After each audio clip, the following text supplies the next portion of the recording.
Iisa po ang sinisigaw nitong mga to, mga bossing. Ano daw ho? Lahat ho sila ang sinisigaw, mga kababayan, kaya daw po sila nanalo, kaya po siya nanalo, dahil daw po, no?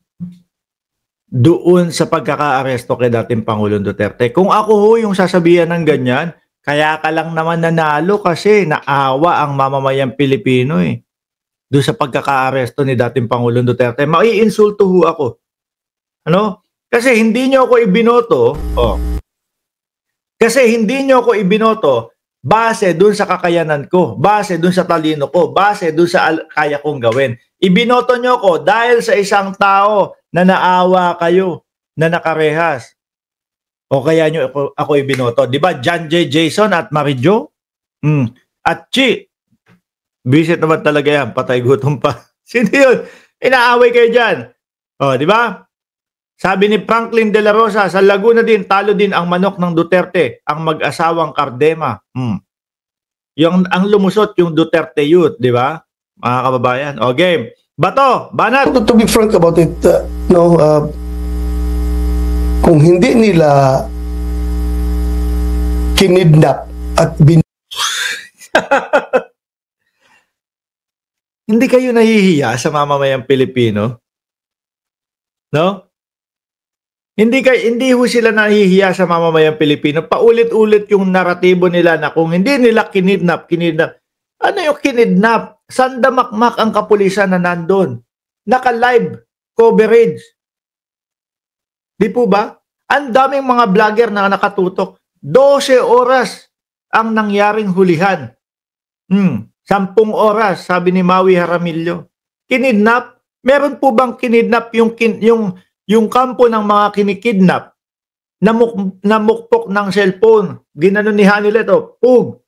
Ang laki ng bukol ng pulis dito. Yung mga kinikidnap ang nanakit doon sa mga kidnapper. Anong kinidnap, Bato de la Rosa? Ano yan? Alam nyo ba yung sinasabi?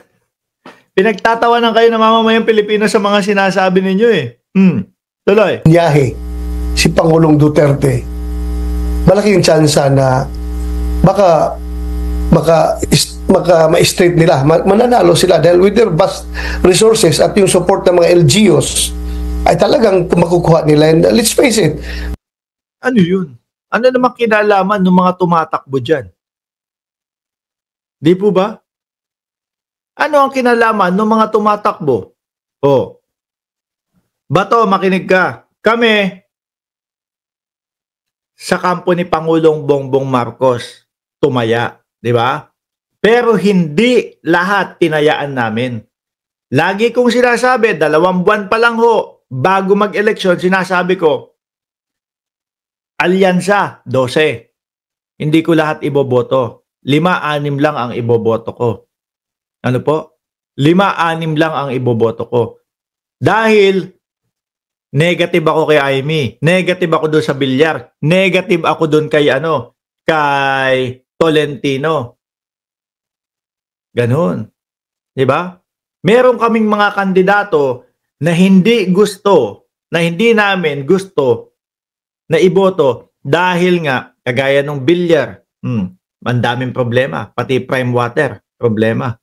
Amy Marcos, nakikita natin yung pamamangka sa 2 ilog. Tolentino, lagi ko sinasabi na kapag ka ito nanalo, Duterte din to Yun. Kaya kami, hindi kami kailanman na, straight manalo. No? Sa madaling salita, Bato, merong mga nasa government side ang bumoto din nung mga camping. Ako, bumoto ako kay Kiko at kay Bam. Kung tutuusin, mga kababayan, ilan? 7 yung kandidatong nanalo ko. Di po ba? Dahil isinama ko yung kakamping So sa amin po, okay sa amin yung hindi na straight. Di ba? Kung hindi namin alam yung ibang mga kandidato ninyo na mga maka-Duterte, kung na-straight yan, laking pagsisisi namin. Di po ba? Kidnap na kung kidnap, basta ikaw Bato ang isusunod. Correct ko. Susunod ho, mga kababayan, malamang si Bato de la Rosa. Pero, eto nga yung sinasabi ko sa inyo eh. Pagkagising ko lang, biglang pumasok sa isip ko, paano kaya kung si Bato de la Rosa? Siyempre kapag nakikita naman ho natin kay Tobats, mga kababayan, pagka napag-uusapan yung ICC, medyo nginig-itlog na si Bato eh. Nung panahon nga na si dating Pangulong Duterte ay inaaresto, alam niya na daw na meron silang warrant of arrest. Silang parehas ni dating Pangulong Duterte. Ngayon, bakit hindi sumipot si Bato de la Rosa doon? Kasi ang lagi niya sinasabi at sinisigaw, hanggang huli ipaglalaban ko si dating Pangulo. Eh bakit nag-off ng cellphone? 24 oras pa, 24 oras pang nag-off ng cellphone. Di po ba? Oh, pag ICC na po ang pinag-uusapan, mga kababayan, si Batong nginig na yan. Hindi na humapakali, mga bossing. Ngayon, paggising ko, bago ko mag-vlog, pumasok sa isip ko, paano kaya kung si Bato at si Bungo, naisip niya,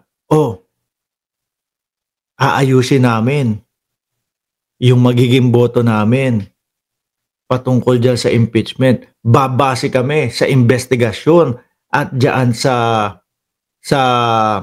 investigasyon at dyan sa ebidensya. Pero, wag nyo kaming ipahuli sa wag nyo kaming ipahuli sa ICC. Diyare. Tapos, sabi ko nga sa inyo, di ba? Simulat sa pulpa naman, alam natin, yung hangarin ng isang Bongo na maging presidente. Ang mahigpit kung makakatunggali ay si Inday Sara Duterte pagdating ng 2028. Since nandito na sa akin lahat ang ebidensya, no? May mga testigo, tama naman yung mga sinasabi nila, ukol naman, eliminate ko na yung kalaban ko sa 2028. Ano? I-impeach ko na. Pag na-impeach to, hindi na to makakatakbo sa 2028. Total, nakakakuha ko ng 26 million votes. Di ba? Total, nakakakuha ako ng 26 million votes. Sasabihin niya si Bato, si Bongo, iaano ko na yan. I-eliminate ko. Naku po, lagot. Naku po, lagot. No? Hindi nyo nakita yon mga DDS. Ako, pagkagising ko na, baka mamaya ipagpalit ni Bato de la Rosa yung kanyang kalayaan para ayusin niya yung boto doon sa ICC. Kasi etong mga DDS, mga bobo ho to, mga kababayan. Sabi nga ni Gadon, BOBO. No? Di bali nang hindi namin marinig.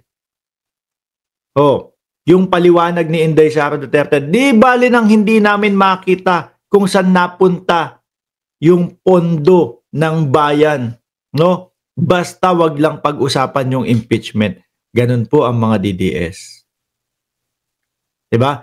Ganun ho ang mga DDS, mga kababayan.